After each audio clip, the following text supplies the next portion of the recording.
Hello guys, তোমাদের সকলকে স্বাগত জানাচ্ছি সঞ্জয় সাটের নতুন একটা ভিডিওতে। নতুন দিনে নতুন রূপে আবার চলে এসেছি। আশা করছি তোমরা সকলে ভালো আছো, সুস্থ আছো, তোমাদের পরিবারও খুব ভালো আছে, সুস্থ আছে। আর হ্যাঁ, ভগবানের কাছে সবসময় প্রার্থনা করি যেন তোমরা তোমাদের পরিবারের সকলে খুব ভালো থাকো, সুস্থ থাকো। পড়লো কথা হাটের মাঝে, যার কথা তার গায়ে বাজে। বুঝতে পেরেছো? দুদিন দুটো ভিডিওতে শুধু আমি হিট করেছিলাম। নিশ্চয়ই জানো একখানা পোকামাকড় মারার জন্য স্প্রে রয়েছে, তো ঠিক সেই রকম একটা স্প্রে আমি ছড়িয়েছিলাম। সেই স্প্রের গন্ধে একেবারে ম করে এদিক ওদিক কোথায় কোথায় ছুটবে এখন বুঝে পাচ্ছে না।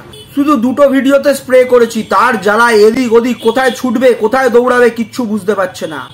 একজন প্রাণের বান্ধবীকে তো অনেকদিন আগেই হারিয়ে দিয়েছে, আর একজন প্রাণের দিদিকে পর্যন্ত হাতছাড়া করেছে। কেন জানো? শুধুমাত্র নিজের স্বার্থের জন্য, শুধুমাত্র হিংসের জন্য। আগে যে প্রাণের বন্ধুটিকে হারিয়েছে সেটাও শুধুমাত্র হিংসের কারণে, আর নিজেকে গ্রো করার তাগিদে নিজের পাশের বন্ধুটাকে হারিয়েছিল। ঠিক এই সময়ও নিজের স্বার্থের জন্য নিজের একখানা কাছের খুব দিদিকে পর্যন্ত হারালো। এরা হচ্ছে স্বার্থান্বেষী। এরা কোথায় নিজের স্বার্থ খুঁজে পাবে, কোথায় ভিউজ খুঁজে পাবে, কিভাবে টাকা আর্নিং করতে হবে। আর টাকা আর্নিং করার জন্য একটা ভালো পন্থা পাবলিককে দেখিয়ে রেখেছে। কি জানো? অসুস্থ কোনো একটা জননীকে দেখিয়ে রেখেছে। তো সেই জননীকে দেখিয়ে লোককে বলে বেড়ায় যে আমি তার চিকিৎসার বাবদ এখান থেকে যা আর্নিং করি সেটা তার জন্য খরচা করি। কিন্তু নয়, যদি তার জননীর চিকিৎসার জন্যই খরচা করে থাকে, ইউটিউব থেকে যেটা ওঠে সেটা যদি খরচা করে, তাহলে তার চুলের বাহার দেখেছো, তার রূপের বাহার দেখেছো, তার শরীর খসানোর যে চেষ্টা করছে সেটাও দেখেছো। হ্যাঁ, শরীর খসানো। কোথায় গিয়ে এখন শরীর খসাবার চেষ্টা করছে, কোথায় গিয়ে এখন চুলের বাহার দেখাচ্ছে, কোথায় গিয়ে এখন রূপের বাহার দেখাবার চেষ্টা করছে, নিশ্চয়ই তোমরা বুঝতে পেরেছো। কেউ যদি কারো জননীর জন্য টাকা আর্নিং করে, তো তাহলে নিশ্চয়ই সে এইরকম ভাবে হেলায় ফেলায় টাকা এরম করে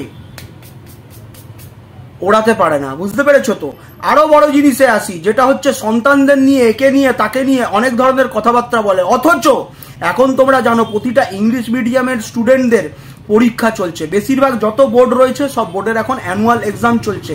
অথচ আমরা কি দেখতে পাচ্ছি? যে বাচ্চা সকালবেলা পরীক্ষা, তার জননী 12:30 অবধি বসে লাইভ করছে। সেই লাইভে আবার গানের আওয়াজ আসছে, বাচ্চারা গান শুনছে। সেই গান আবার যদি চলে এসে কপিরাইট ক্লেম হয়ে যায়, সেই জন্য বাচ্চাদেরকে বলছে দরজাটা বন্ধ করে দাও, গানের আওয়াজ আসছে। তো কোন জননী পারে এরকম রাত্রির বেলা 12টা-1টা অবধি লাইভ করে? বাচ্চাদের এক্সাম চলছে, সেই জননী বসে রয়েছে লাইভ করতে। এদের মুখে আবার অন্যকে নিয়ে কথা শুনতে হয়। তারা অন ক্যামেরা মুখোশ পরে আর অফ ক্যামেরা পেছনে বসে পতিতাবৃত্তি করছে। তাদের মুখ থেকেই তো পতিতাদের সাপোর্টের কথাবার্তা বেরাবে, তাই না? তো দেখেছো, দুখানা শুধুমাত্র ভিডিওতে আমি স্প্রে করেছিলাম, সেই স্প্রের জ্বালায় এদিক ওদিক ছুটছে, কত কি পড়ে যাচ্ছে নিশ্চয়ই তোমরা বুঝতে পারছো। সেই স্প্রের জ্বালায় যার চ্যাট আমার হাতে এসে পৌঁছেছে, নিশ্চয়ই বুঝতে পেরেছো, তাকে ভোর 5টা থেকে কল করা শুরু করেছে। সারা রাত ঘুম হয়নি, কাঁপছে যে আমার সত্যিটা বেরিয়ে আসবে। আর তার জন্যে ভিডিওতে এসে বলতে বাধ্য হচ্ছে দর্শকদেরকে। দর্শকরা তো সবাই ধরে নেবে, সবাই বুঝে যাবে। ঠিক আছে, বুঝিয়ে তো দেবো এবারে দর্শককে। আমি আগের বারেও যেরকম বুঝিয়েছিলাম দর্শককে, শুধুমাত্র একটা জায়গায় ফল্ট ছিল, সেটাও নিজে ক্লিয়ার করেছিলাম যে এই জায়গাটায় ফল্ট ছিল। কারণ যেটা করেছি সেটা সামনে এসে বলেছি, নাহলে তো এর বাপেরও ক্ষমতা ছিল না কোনো কিছু ধরার। বুঝতে পেরেছো কিনা? আগের বারে যা হয়েছে সব কটা সত্যি। আগের বারে যা হয়েছে, যেখানে যে সাইডে ছিল, যে ধরনের ডেটিং অ্যাপস ছিল, সেই সব অ্যাপসের মধ্যে এ ছিল। আর পুরুষদের সাথে কি চ্যাট করে, কি ধরনের কথাবার্তা বলে, এই ব্র্যান্ডেড স্বামীর, ব্র্যান্ডেড স্ত্রী, সবকিছু তোমাদের সামনে তুলে ধরবো আস্তে আস্তে। শুধু অপেক্ষা করো, খেলা তো সবে শুরু করেছি। তার জ্বালাতেই ছটপটানি শুরু হয়েছে, কলের পর কল চলে যাচ্ছে পর পুরুষের কাছে। দর্শক কারোর বাবার কেনা গোলাম নয়, বুঝতে পেরেছিস? দর্শক সত্যিটা জানতে চায়, দর্শক সত্যিটা বুঝতে পারে।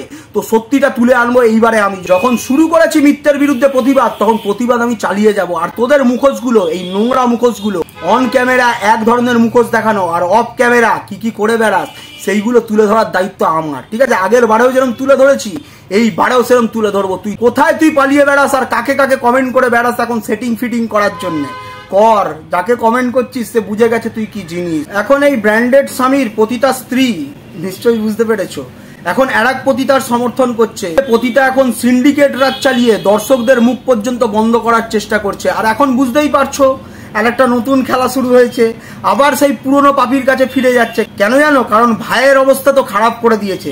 ভাইয়ের চ্যানেলে দফা করে ছেড়ে দিয়েছে।